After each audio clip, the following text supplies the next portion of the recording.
a saying that says, where there's a will, there's a way.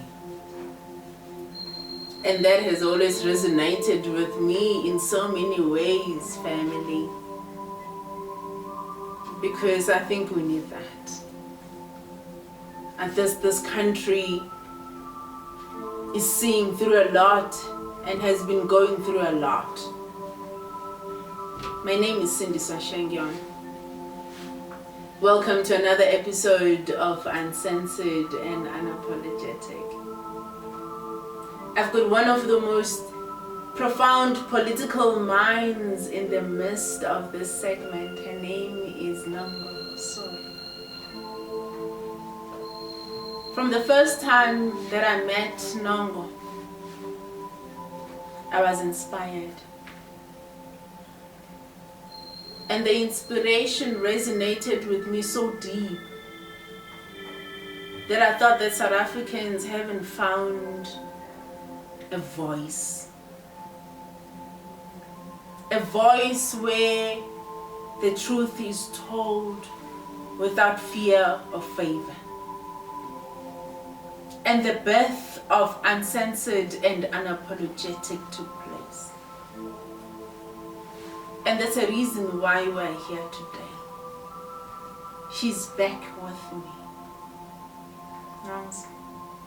Cindy's. I'm so glad to have you back. Always honored to be here. I actually missed you, by the way. It's mutual. Always honored to be here. Hey. Can you perhaps maybe ask them to, if they haven't subscribed, Nongs, can you just do that for me? Must be the one. Yes.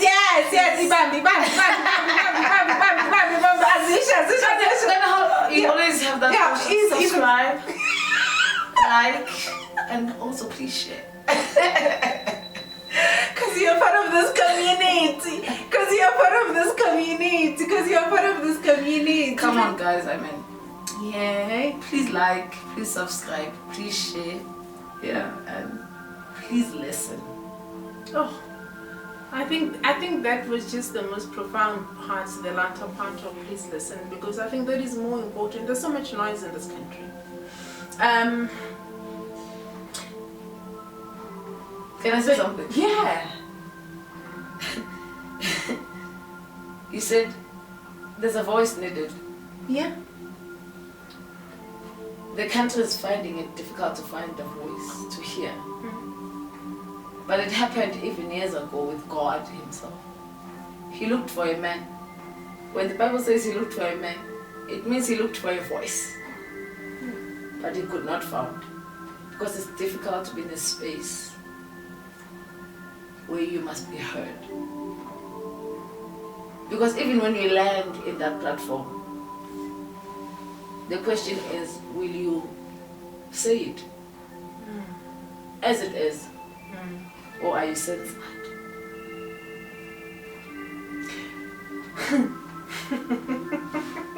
I think that's a beautiful way in terms of starting our conversation, you know, because the posture of how we wanted to drive certain messages across is based on exactly that. It's based on us being very unapologetic about issues and not being censored when you say a spade is a spade. Because in this country we've got ways of being able to sugarcoat issues. And sure, we've become followers. No, we've become followers. There's a lot that is happening. You know, in the last segment with Ndombi, we were talking about the resurrection of political parties, the mushrooming of political parties, because from all those years since the advent of democracy, there's been a political party after another political party after another political party, and within that you would find that within the demographics of this country there are certain people that will resonate with a particular party and their manifestos and what they believe. But they've always said manifestos are a wish list.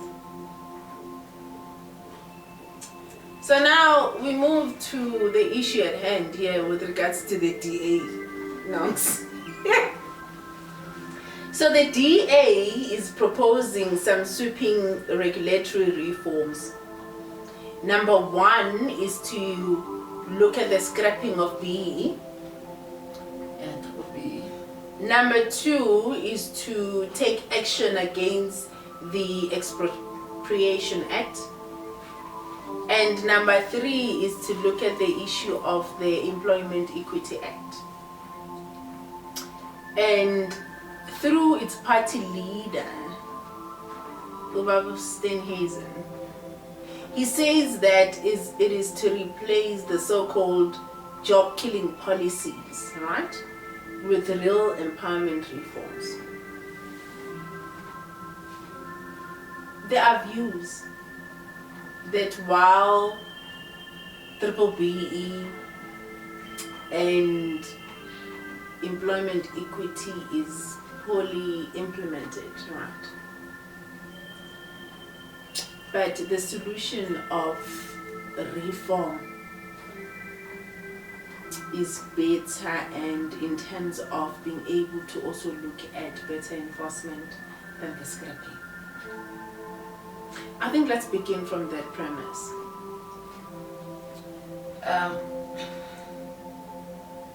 Cindy, I think you must first listen to what he says before he even starts. He says, as Democratic Alliance, we are here to bring you right solutions. He's honest. He says, we are here to bring you right solutions.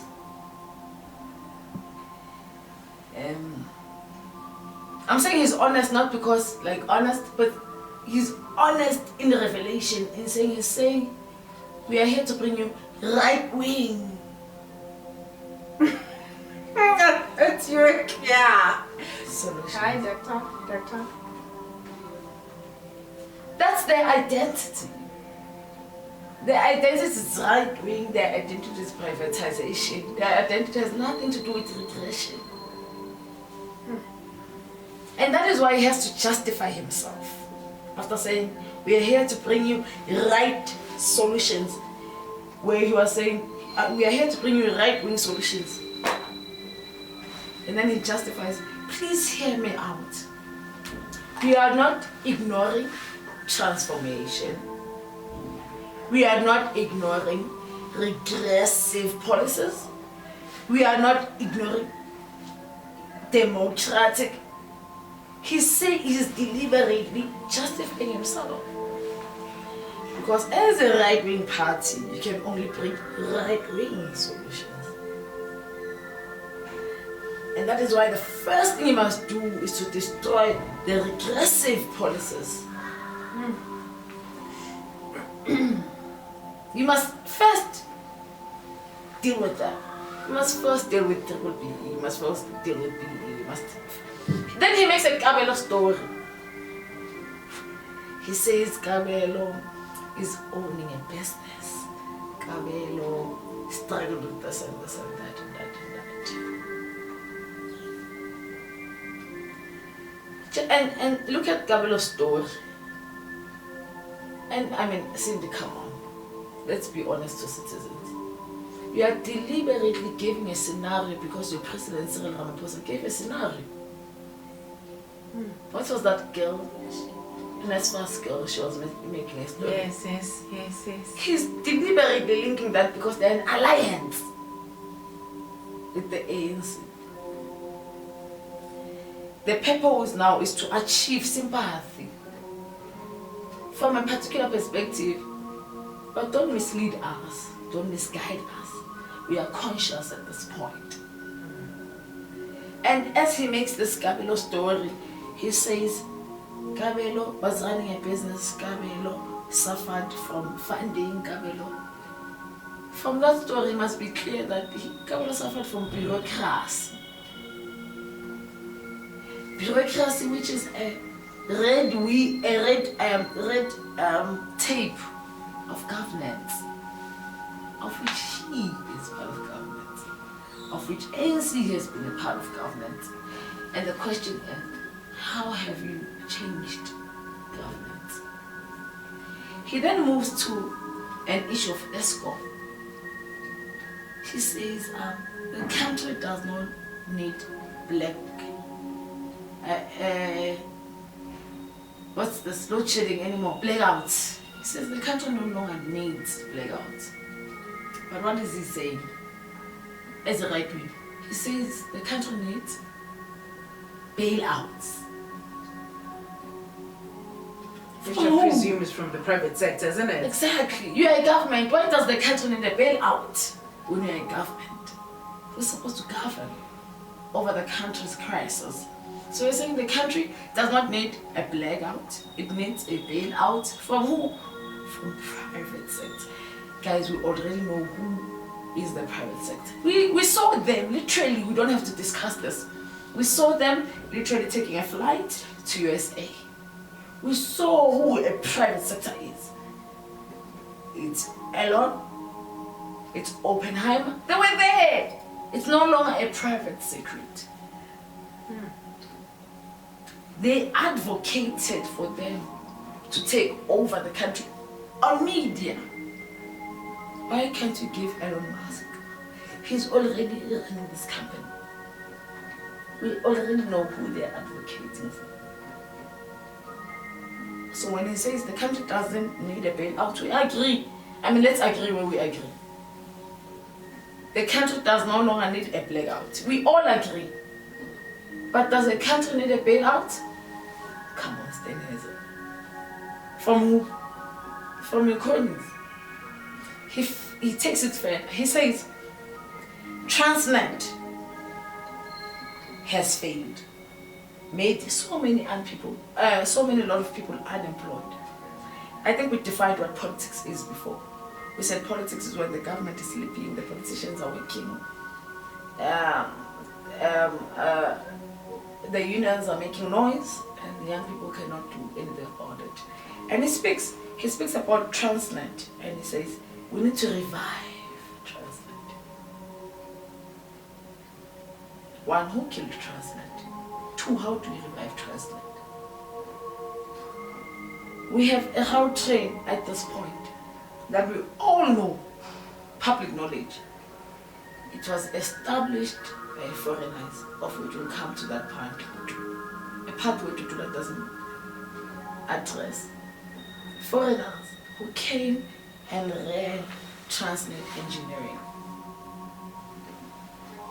At this point, we had a Minister of Education, a new minister. I'm sure you all we have a new Minister of Education. He acknowledges that the engineering sector in universities is dying, deteriorating. Actually, engineering is one of the courses, including medicine, accounting, one of the courses that are phasing out of being funded by NSFAS. Imagine, like take a pause and digest that. Medicine, accounting, engineering, being phased out by a national funding scheme. What's the objective? These are 3 courses needed fundamentally to render us the redundant. We're speaking economics daily, we're speaking infrastructure daily. Like, how do you even think of that? Getting unfunded by NSFAS. Then you want, when we speak about free quality education, then we are saying we are not relevant. There's NSFAS that exists, but NSFAS is discontinuing engineering, accounting, medicine. We are going to hospitals every day, in clinics every day.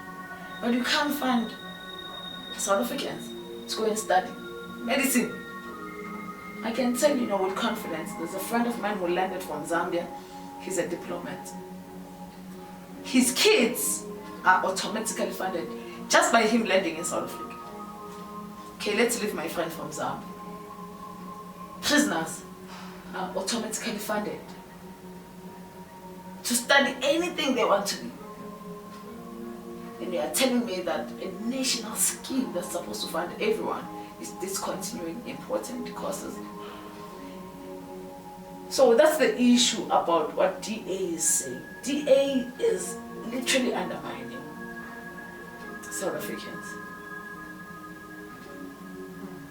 To say we must scrap policies, and that is why I'm saying to you, they have to be apologetic when they start. Because number one, they are right wing, number two, they are capitalists, number three, they don't care about the progress of black people. They're using black people as faces. Because how do you want to scrap, how do you associate BEE with Gabelo's story when Gabelo's story has everything to do with bureaucracy of the government? Gabelo's story has got nothing to do with BEE. Cindy, you get to a CIPC, web development or internet, you register your company there. Immediately you get your BEE certificate. How do you associate BEE with Gabelo? Don't manipulate us. Gabelo's story has got nothing to do with BEE that they are trying, or triple BE that they are trying to script. Nothing to do with that. And I must say, Thabo Mbeki is one of my favorite presidents, and probably still one of the only president that has credibility in South Africa. And as much as triple BE is not the perfect policy, of which yes, it has its flaws.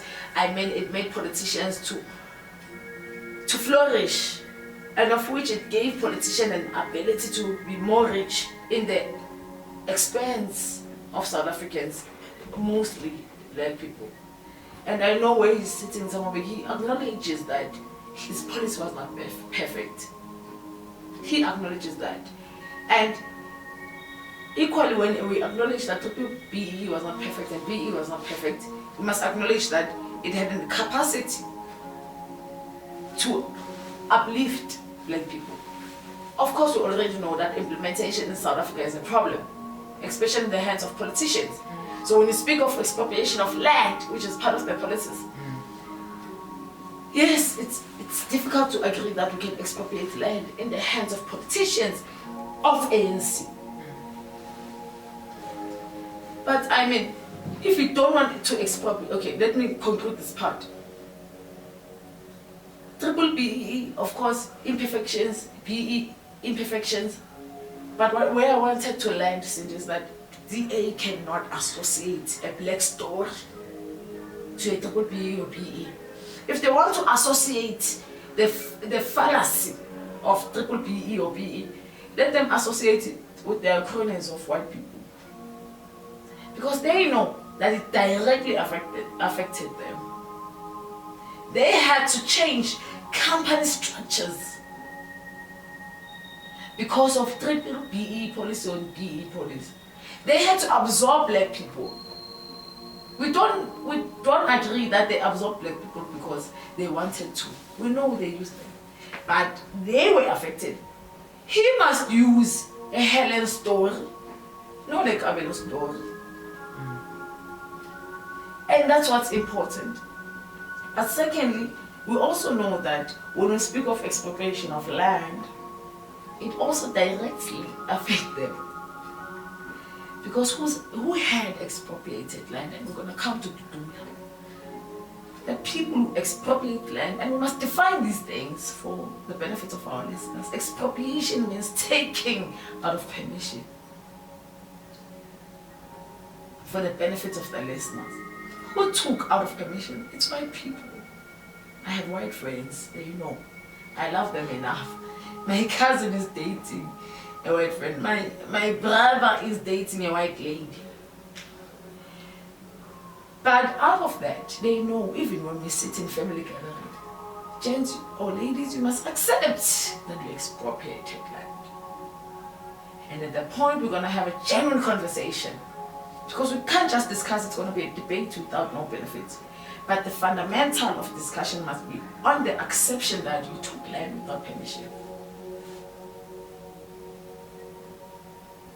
And for me, it's unfair for a race that took land without permission to come and address us and say that police is unnecessary. No, like, be sympathetic. Come down, like, and say, we appreciate that there was apartheid, there was colonization, and at this point, can we try to go beyond that? Then our ears become open. We start listening to what you want to say, but don't come from an arrogant point of view. I like the way you started the whole thing by being able to actually mentioning their justification posture against a name of Kabelo. Because they know that in their own thinking that millions of South Africans that they're trying to get to will relate with a name Kabelo. And I like the way you had indicated that, you know, with the president's posture as well at the time, having to be able to justify a certain situation by using a character and relating that character's journey.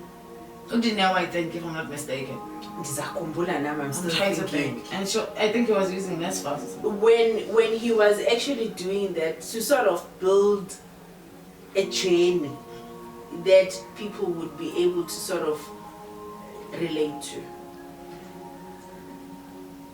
The policies that have been put together by the DA that they believe needs to be reformed, in justifying it, you're right, to Kabelo, rather than being honest and justifying it to Priscilla.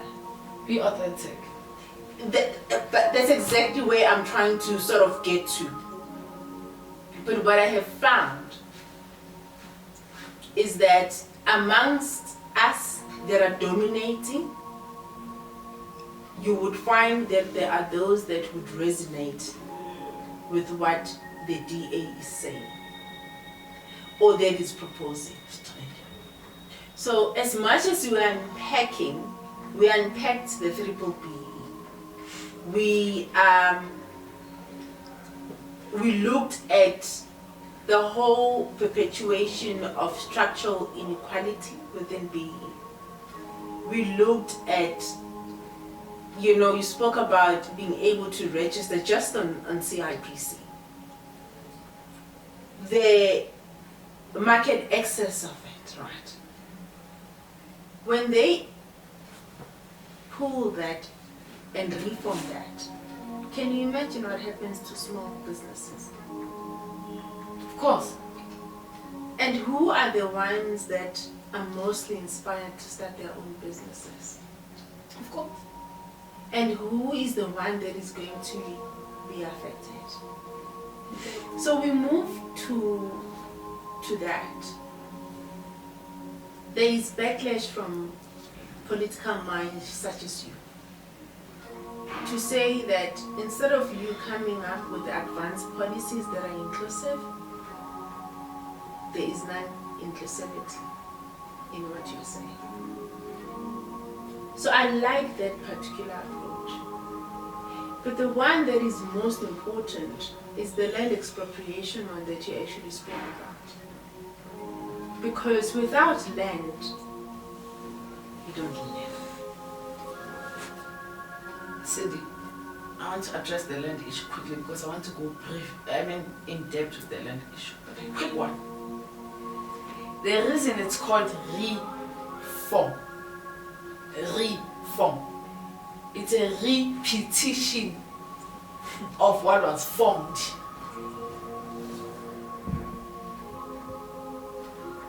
Thought to ponder on.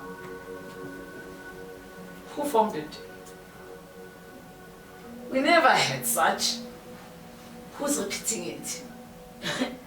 Same character.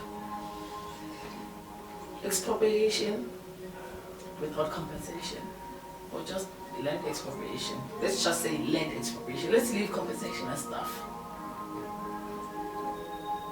Cindy, it's a fact that colonizers came. They found us here, all shame to gate and make hands. The Bible said, "Who to you?" which means shame to you. Who is not finding yourself at the moment? Because how do you come as a leader and misinterpret who you are colored, you're black, you don't know where you stand? It's a fact.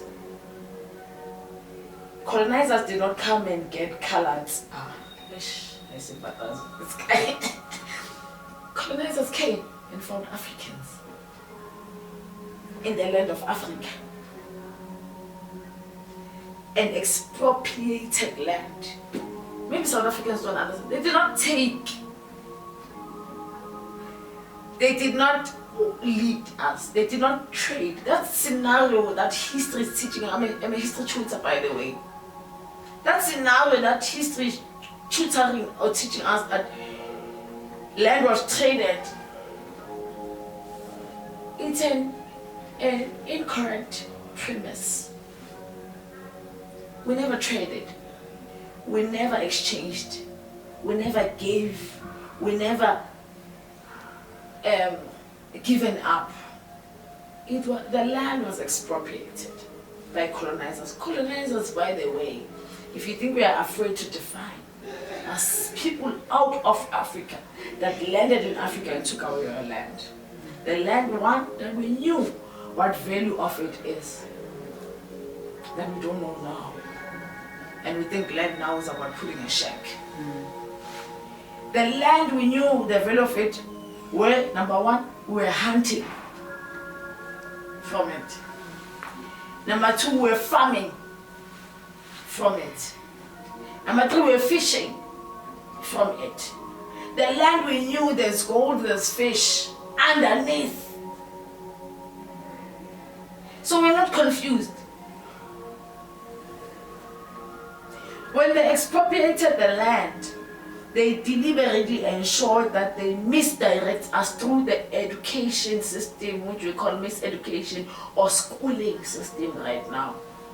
They ensure that they don't teach you about farming, they don't teach you about fishing, they don't teach you about mining. All the things that the value of land is. Yet, they made you a slave to work on the land. You created a tree, you farmed, you fished, yet today you're becoming an obedient slave. You consume. You can't fish, but you'll eat fish. And a consumer. You can't farm, but you'll eat veggies. You can't hunt, but you want meat. You can't drive a train, a car, anything, but you're a passenger. Daily. Now we are obedient slaves. Then we must justify ourselves that we need our land. Like, we must explain. You know what irritates me about these commissions, Zondo commissions, Mandlama commissions now, all these commissions that are spending money, is that we've been on a dialogue, even the national dialogue. We've been on these dialogues. We've been in this dialogue through podcasts, through strikes, through everything. But most importantly, we've been in this dialogue through parliamentary sessions of consultations. And they asked us if we want land back. They asked. And it was in serious time. There was a bill proposed back. It was a bill. Exactly. Should we expropriate land without compensation or not? They funded people, they bussed people in. But even in their funding and their busing of people walked through those community halls and they vowed and committed to say, we want our land.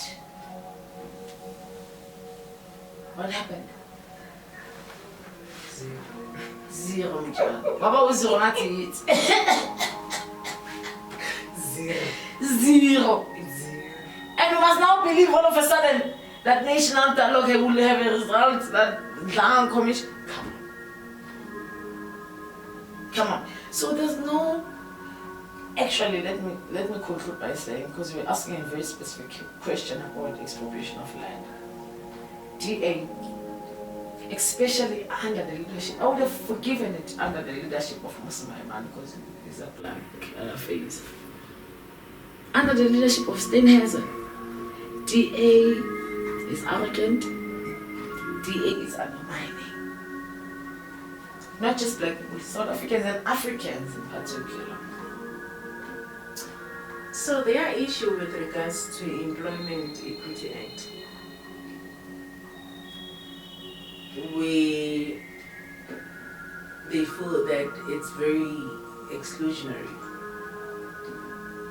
and that priority is actually given to a certain grouping and that, you know, there is skills that are lost in the country simply because there is a certain prioritization of another race, and therefore that has got an impact. In fact, how it has been positioned, it is as if because of that there is stagnation with regards to the economy, there is stagnation with regards to you know, the labor market, in terms of us being able to be progressive and for us to be able to sort of blow by blow compete with the global market itself. Sure. So that part, the employment equity part of it, I think, you know, just being a bit personal, Nongs, I in my life, you know, there is no, I've always said that with Cindy, so and I'm glad that you actually brought up the fact that, you know, within your own family there's inclusivity. Sure. I also I'm in a background where there is inclusivity. Sure. And I can even attest today that a child that has just finished an engineering course some time ago, like a year ago, was employed. And he's white. And I was there. Because I walked through that journey. I saw it happening. Where the last year of their studies already had an interview that is secured. He did not sit at home for months on end without getting a job. In fact, he's working now. But there are engineers that are black and are sitting at home. So tell me, because I'm really even thinking that employment equity, my goodness, it's applied somewhere and it's not applied somewhere. And you want to totally scrap exactly that? When there's doctors there in the Eastern Cape that were saying we're not funding employment, and there's doctors in another race that gets played, and you telling me that employment equity must stop? Aye, man. I get your pen. No. I don't want to. No. It's touching you deep. Yeah, no, it is. Let me open the wound further. Yeah. Playing devil's advocate for once. Let me for once agree with DA. DA is not wrong to say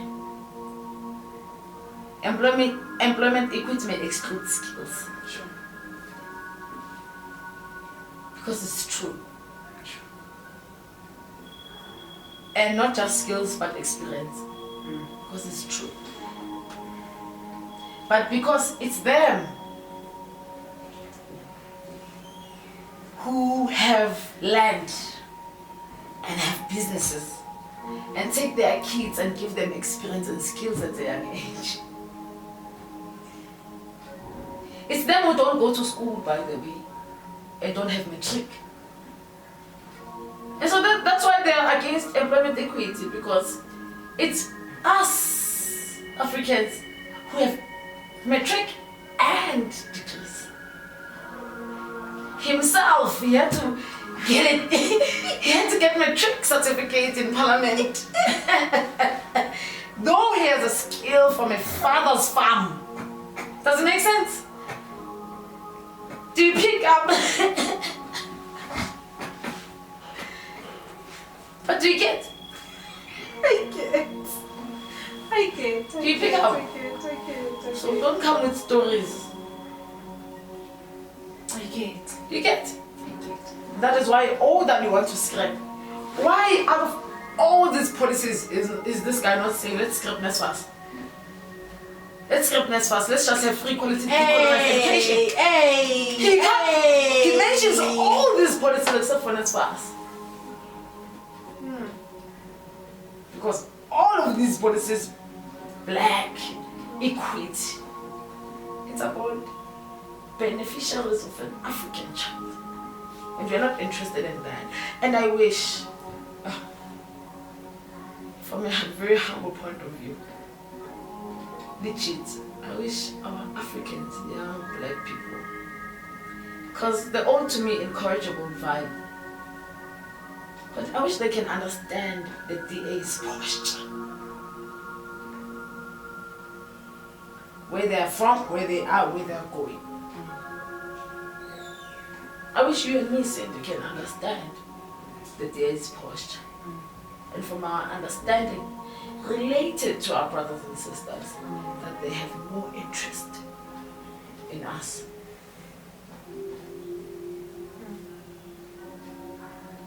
That is why that guy had audacity to speak about the scrapping of so many policies that concerns us, but not them.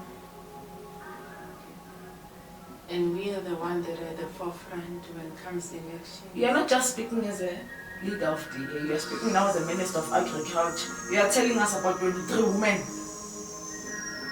In a society that has how many women? How many young people? You are saying 23 women. Now that I'm Minister of Agriculture, 23 women are empowered. Black, he even says it. 23 black women. Amen. Hey, give me a gun one day.